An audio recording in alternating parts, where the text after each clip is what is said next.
I'd like to know your take on what you find right now in Egypt, the main obstacles to moving towards a political extractive system, and the role of education and how that, the populace being educated or not. So why some societies, like you were mentioning in South America or Colombia, it has had lots and lots of conflict, and why that keeps repeating itself versus one that is able to get out of that? Is it a level of education? Do you think there are certain patterns that one can draw from? Yeah. Or?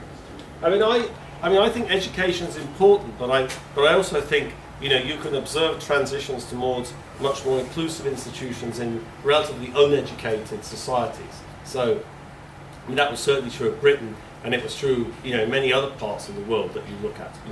Botswana, for example, in sub-Saharan Africa, which is one of the few African success stories, that experience a kind of institutional transition in a situation with extremely low levels of education and literacy. So I generally, since I'm a university professor, I definitely believe in education and subsidies for education and more, but I sort of, I think that's absolutely crucial, and I think that education is one of the sort of the fruits of having kind of better economic institutions. That was certainly the case in South Korea. Yeah, I was going to say, like South Korea, they invested in education Massively, at a massive yes, scale. yes, So that yes. must have led to the success of their growth. Yeah. Right. So, so that's obviously a crucial part of economic growth, and that's crucial to having economic success, and that's a massively important outcome of having an inclusive society. And of course, it tends to reinforce that inclusion.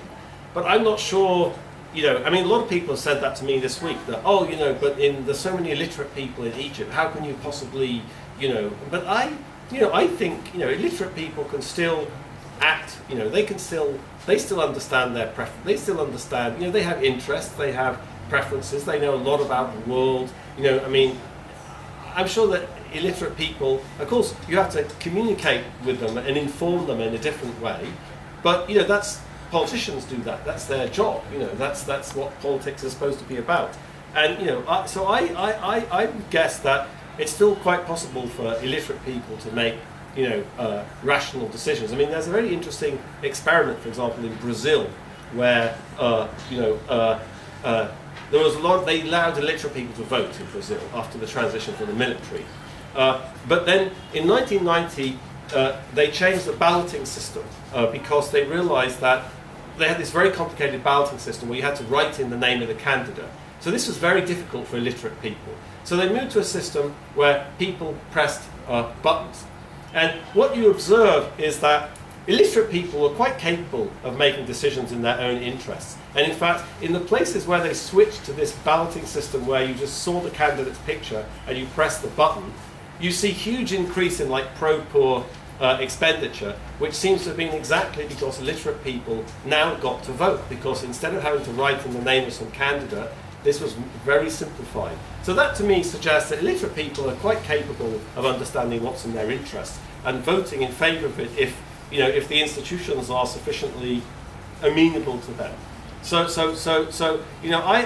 terms of the main lesson in the book, or thinking about the Egyptian case, is just what's crucial is trying to build these inclusive political institutions, and then that leading to the sort of unraveling of extractive economic institutions. So what does that mean here? Well, I'd say if you thought about the constitutional process, that's not a very inclusive process. But I think that's because as often happens in transitions to new democracies, people have a very narrow idea of what democracy is. So one thing I've noticed here is that a lot of people think that the Muslim Brotherhood, not just the Muslim Brotherhood, other people think that democracy means we had an election, and if I have 51%, I get to decide whatever I like.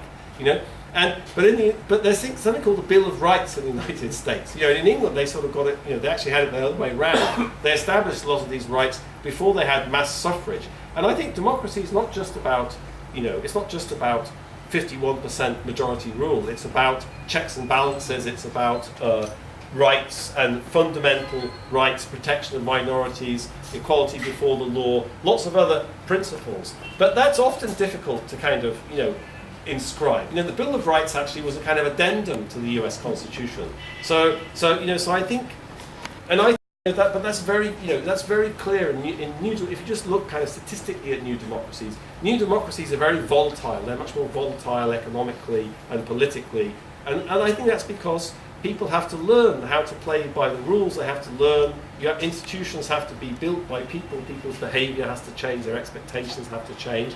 And I think it's not surprising that the Muslim Brotherhood have been kind of repressed, and for 80 whatever years, and suddenly they're in power. They're kind of like a kid in a candy shop when they think they can sort of do, we can do what we like now after all these years, And they're going to understand that's not in their interests either. That's not in their interests, and that's not in the interest of building a democratic, inclusive, politically inclusive society, and it will take time to sort out, So I mean, I'm very kind of impressed by how pessimistic lots of people are, But I think, I just think, like, look at the huge amount of progress that's been made in 2 years. And what's the counterfactual? President Mubarak handing things over to his son. This is a huge improvement on that, in my opinion. I'm not speaking as a non-Egyptian.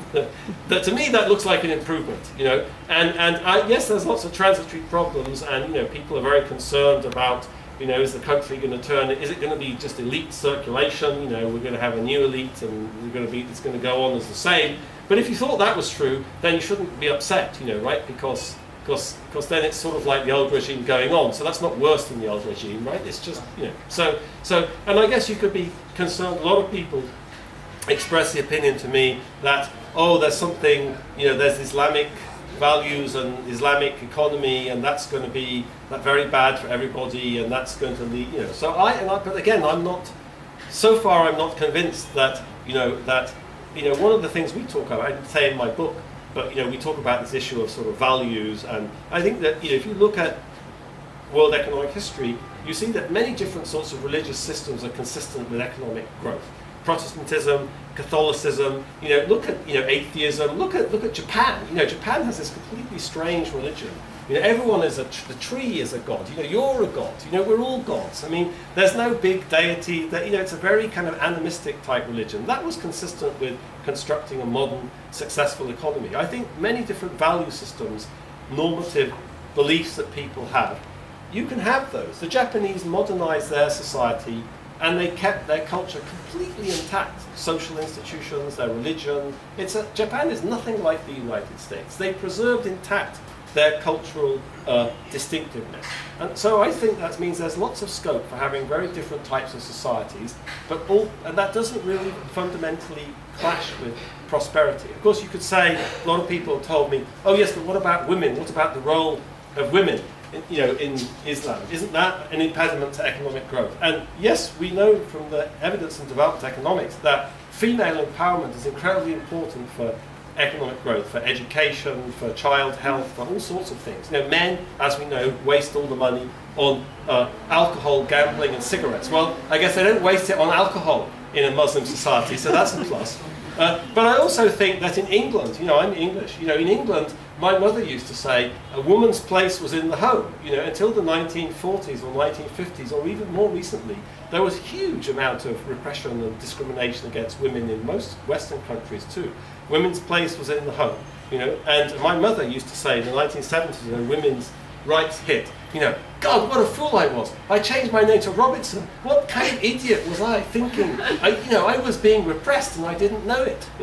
So this is, I'm just, you could say that's a superficial comparison, but knowing something about the history of Western countries, there's many analogies between principles in Islam or values and practices or whatever, and those in other religions, which is not surprising, because ultimately they all come from the Middle East, which was the kind of melting pot of all these great religions. So they share many systems in common, but things change, cultures change, the world's change, and so I guess I'm optimistic because I think about my understanding of the counterfactual, what Egypt would have been without the Arab Spring.